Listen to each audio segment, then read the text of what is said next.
You're going to be there next Thursday. Why not? Oh, no, you lost another one? Well, you got to remember to turn off the milking machine. Well, then don't milk during Family Feud.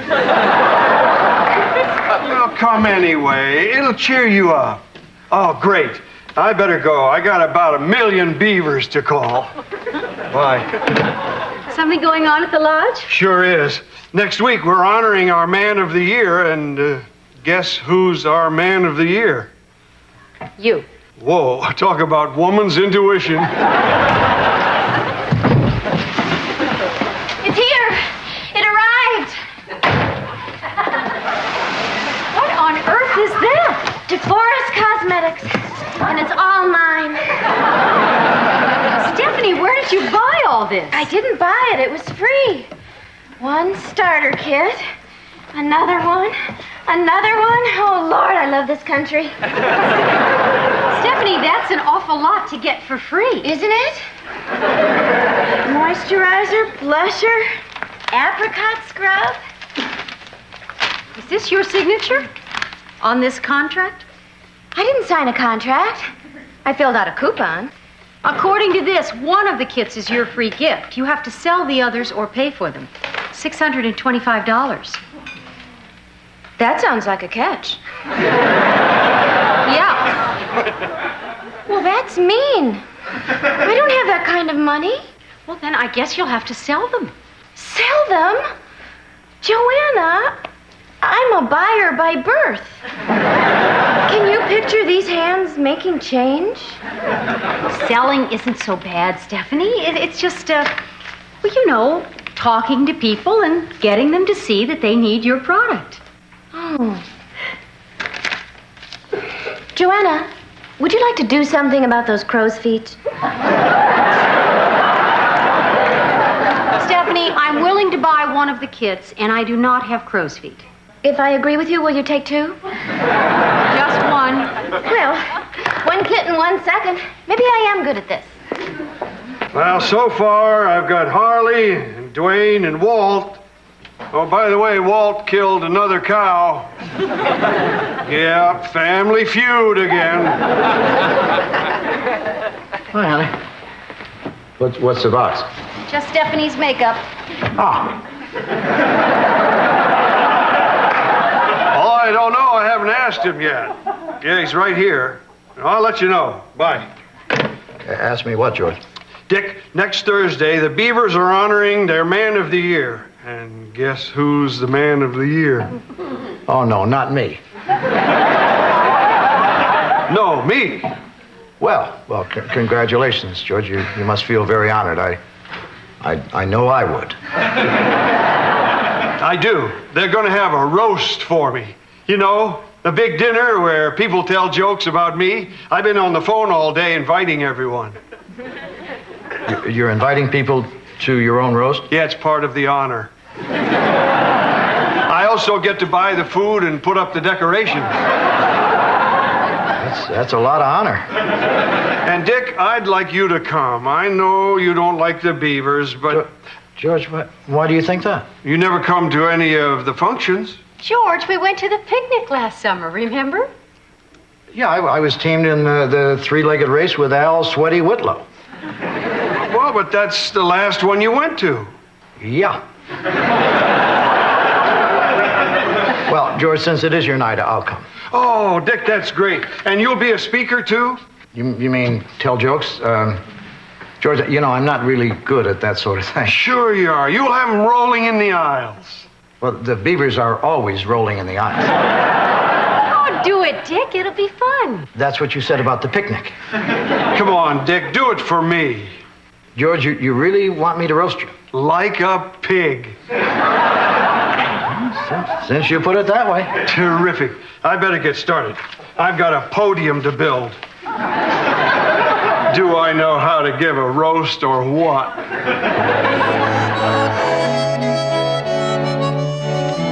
George, Huntley is so pleasant that So nice.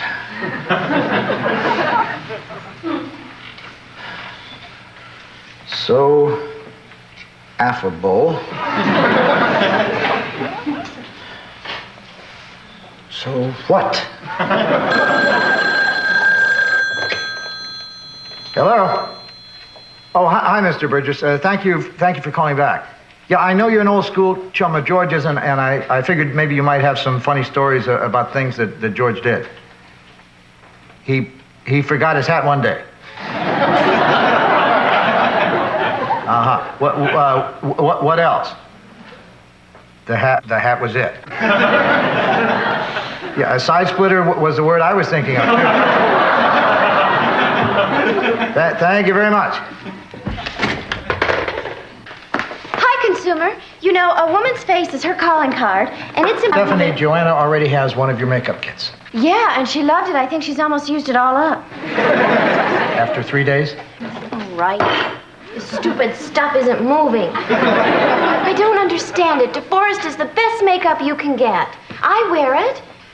I thought everybody would want to look like me. If I weren't me, I would. Well, maybe you just haven't tried hard enough. Are you kidding? I have spent the entire morning knocking on doors, and everybody just keeps telling me I'm a pest. When are we getting some new guests? Hi, all. Hi, George.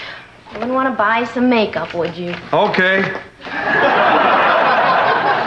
George, what are you doing? You don't even have a girlfriend. I'm not dead, Dick. That'll be $24.95. Gee, that's pretty steep. Oh, it's DeForest. Well, that's the best you can get. My first non-sympathy sale.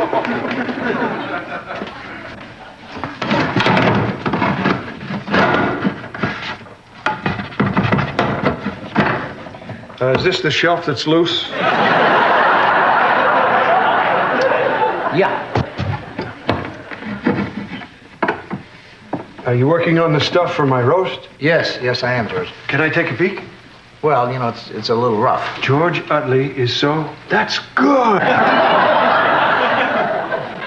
George, it doesn't have a punchline yet. Well, with a start like that, maybe you won't need one. Boy, Dick, 20 more like that, maybe even a couple with endings, we got ourselves a roast. Boy, that husband of yours. It's going well?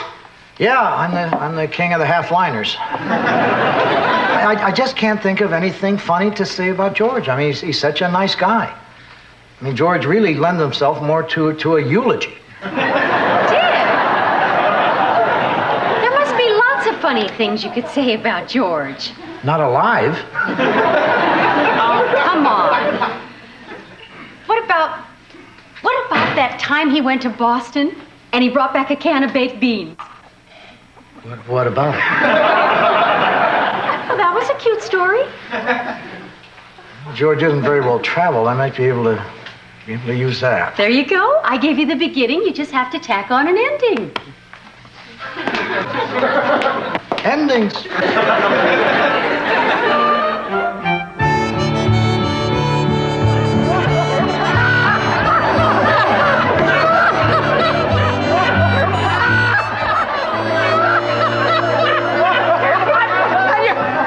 And you talk about slow. George is so slow one day in school he forgot his hat. Boy, that hat story. Will I ever live that down? Our next speaker is a good friend of George's. Welcome, Harley Eston.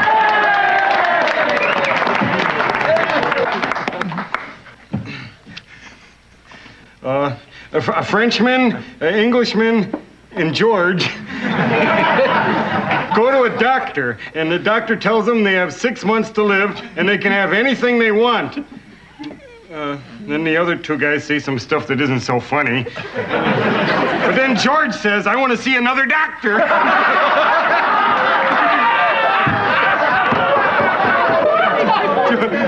George isn't married, but if he was, his wife would be fat. How fat?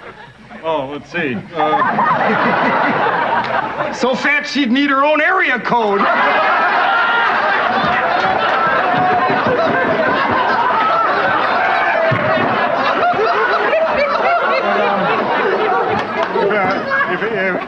could get serious for a moment. As you all know, I've been working down at Ferguson's feed store. Well, that is until today. There was a slight accident. I never knew oats were combustible. Anyway, I'm sort of out of work again. Well, so is everyone down at Ferguson's. So if you know of any openings, I'm especially interested in the fence-related industries. But enough about me. Let's hear it for this crazy nut bucket here.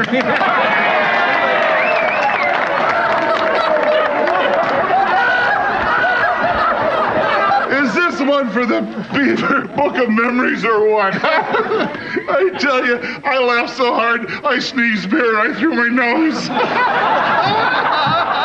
Dick, you remember Sweaty Whitlow, don't you? I'm starting to, yeah. Well, I better get back to my chair. I hope this night never ends. Seems like it won't. Judging from this next speaker's attendance at our functions, I'd say he's not an eager beaver. This could be you, Dick. He's George's employer. Welcome, Dick Loudon.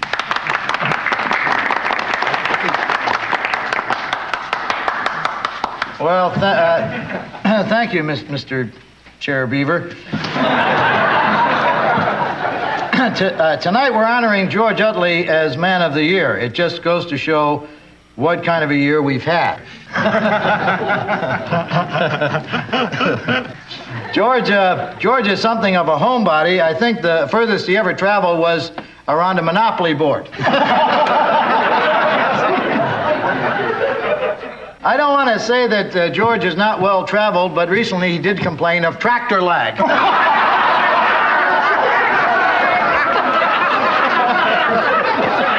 As you all know, George isn't the greatest dresser in the world. I understand they're making a movie about him called Dead Men Do Wear Plaid.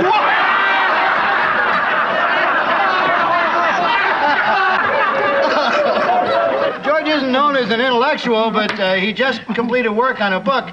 He did a pretty good job, too, except he colored the grass red.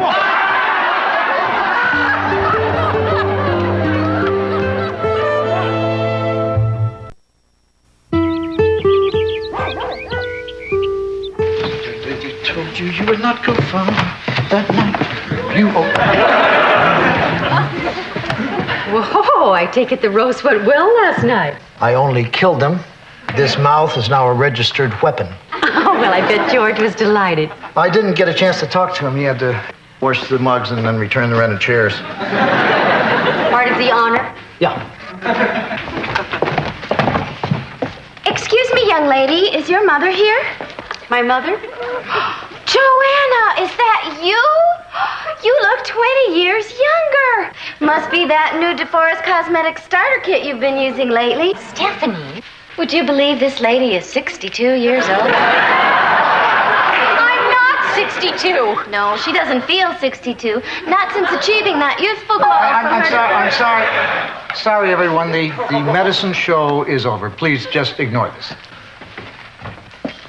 Dick, please. They were reaching for their wallets. I want you to stop bothering our guests. And I'll never sell these. And they'll drag me off to jail, and I'll only get to wash my hair once a week, and I'll die. Oh, morning, George. Morning, Joanna. Morning, George. Morning. Sounds like you had quite a roast last night. Yeah, great. Listen, I'd like the day off. I think I'll wander down to my secret fishing hole. Well, whatever you want, George. Are you okay? Well, you might say I have a touch of tractor lag.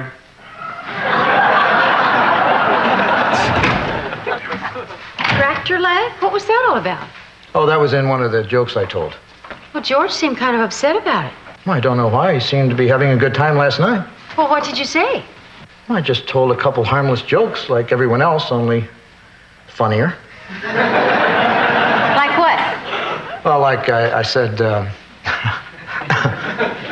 said George is somewhat of a homebody. I think the furthest he's ever traveled was around a Monopoly board.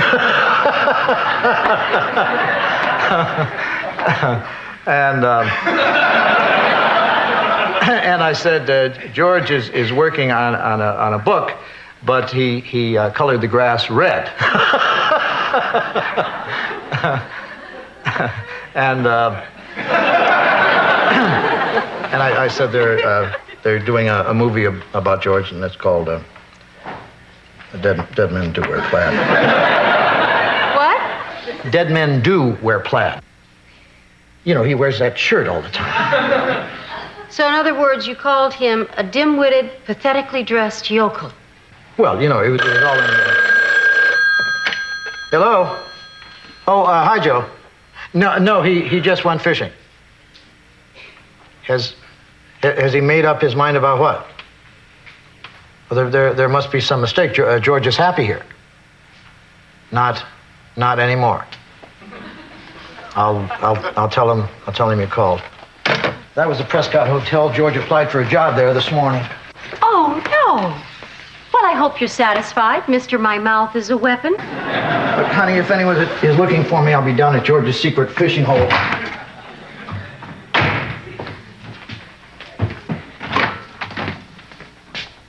Where is George's secret fishing hole?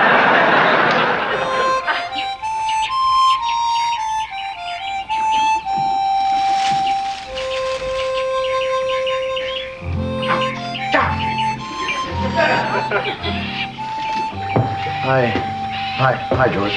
How did you find my secret fishing hole? I just asked around at the end. Who knew? Everyone.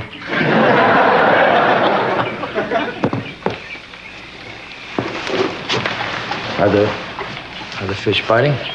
Not yet. Mosquitoes sure are. You mind?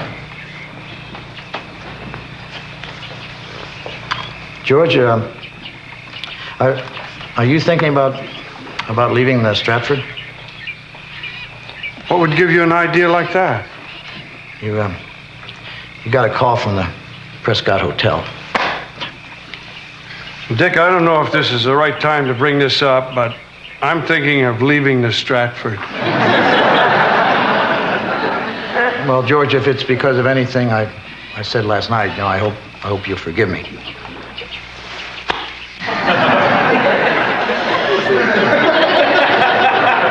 Mosquito. You really hit on some sore spots last night, Dick. I didn't do anything except what everyone else was doing. I mean, Dwayne called you slow and Dutch called you knucklehead. Well, those guys are buddies. They always kid me. You've never done that. When you said those things, they sounded so true. Yeah, but I'm your buddy too. And you're mine, and those jokes were done out of affection. You wouldn't like it if I did jokes about your shortcomings. That wouldn't bother me because, I'd know the spirit they were being done in. What shortcomings? Oh, I could mention that you're a neatness freak. That wouldn't bother me. What if I told people about the time you threw the lint fit? That wouldn't bother me. And how many guys refuse to go to baseball games because they're afraid of being hit by a foul? A lot of people every year are seriously injured. I got a fish. No, you don't. That's a branch. Are you crazy? It's fighting me. No, it's not. You're fighting it. It's just a branch. George, I'm telling you, I'm on the business end of Moby Trout. You want me to clean that for you? I guess it's too small. I guess the Prescott offered you more money? Lots more. Well, the point is... And a suite. Well, all that I'm trying to say... Cable TV, too. The Prescott's a big hotel. I couldn't match their offer, but you know, you and I are friends, you know, and I'd hate to lose you. And the inn sure could stand a guy who could tell a fish from a branch. Well, if I turned down the Prescott Hotel with a suite and all that money, wouldn't that be kind of dumb? Sure sounds dumb. Then I'm dumb.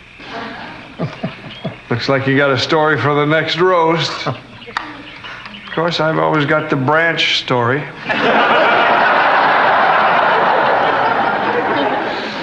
Well, why don't we catch us some fish? Hold it, Dick. George, all of those were mosquitoes, right? Well, that one was.